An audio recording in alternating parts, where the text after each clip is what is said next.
این ویدیو برای کساییه که میگن که ما با قطار میخوایم بیایم وان. حالا داستان از چه قراره؟ از صبح که ما از هتل زدیم بیرون رفتیم به گشتا برسیم، یه آقای بنده خدا اینجا نشسته بود. الان که ساعت تقریبا 7 عصره اومدیم دیدیم باز اینجا نشسته. بریم ببینیم که مشکلش چیه.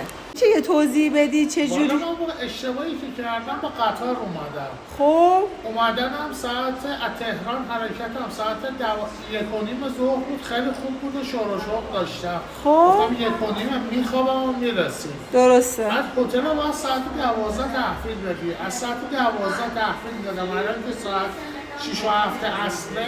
درسته. هنوز نرفتم ایستگاه راهن چون موقع اومدن چقدر طول کشید تا رسیدین وان؟ 27 ساعت. بچه 27 ساعت طول کشید. نمیگم 24 ساعت. انقدر تو مرز نگه میدارم که پدر آدم درست. اتوبوس چند ساعت میشه؟ ما تقریبا 13 ساعت اومدیم. دقیقا تا اینجا. بله. خوبه. باش. مرسی. مرسی. دستتون درد نکنه. خواهش می‌کنم. خداحافظ.